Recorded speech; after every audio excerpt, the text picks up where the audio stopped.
New gen പിള്ളേരുണ്ടല്ലോ, ഇവന്മാരിപ്പോൾ തല്ലാനും കൊല്ലാനും ഒക്കെ ഇങ്ങനെ നിൽക്കുകയാണെന്നുണ്ടെങ്കിൽ നാളെ ഇവന്മാരെ കൊണ്ട് പാർട്ടിക്ക് ആവശ്യമുണ്ട്. അതായത് പാർട്ടി പറയുന്ന എന്ത് പോക്കൃത്തരവും ചെയ്യാനായിട്ട് ഒരാൾ വേണ്ടേ? അപ്പം ഇപ്പൊ മുതിർന്ന ആളുകളെക്കാളും നല്ലത് ന്യൂ ബ്ലഡ് ആണ്, അപ്പൊ തിളയ്ക്കുന്ന ബ്ലഡ് ആണല്ലോ. അപ്പൊ അവരെ കൊണ്ട് എന്തും ചെയ്യിപ്പിക്കാം. നാളെ യുവമാര് ഇതെല്ലാം ഒരു കറിവേപ്പിലയാണെന്ന് നിങ്ങൾ ഓർക്കണം കേട്ടോ. SFI എന്ന് പറയുന്ന സംഘടന ആയിക്കോട്ടെ, ഏത് സംഘടന ആയിക്കോട്ടെ, അതിൽ പിന്നിൽ നിൽക്കുന്ന എല്ലാ ആളുകളും വലിയ ഉയർന്ന നിലയിലേക്ക് എത്തുകയും അതിന്റെ മുന്നിൽ നിൽക്കുന്ന ആളുകൾ, അതായത് ഈ പറയുന്ന പിള്ളേരെ മുന്നിൽ നിർത്തുകയും ബാക്കിൽ ഈ പറയുന്ന നേതാക്കന്മാർ നിൽക്കും. തല്ല് മൊത്തം പിള്ളേർക്കും കിട്ടും. കുറെയൊക്കെ കഴിയുമ്പോഴത്തേന് ചവച്ചരച്ച് തുപ്പുന്ന സാധനമാണല്ലോ കറിവേപ്പില. അത് എന്താ പറയാ, കറിക്ക് രുചിക്ക് വേണ്ടിയിട്ട് അത് വേണം. പക്ഷെ ആവശ്യം കഴിഞ്ഞെടുത്ത് കളയും. അതാണല്ലോ അവസ്ഥ. എന്ന് പറയുന്ന പോലെ ഈ പറയുന്ന പിള്ളേരെ എല്ലാം ഈ പറയുന്ന അടിച്ച് ചോര നീരാക്കി പിള്ളേരെ കൊണ്ടൊക്കെ പണിക്കൊക്കെ പോകും.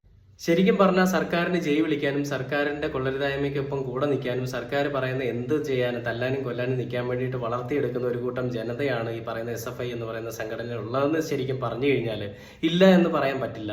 ഇനി ഇതിനകത്ത്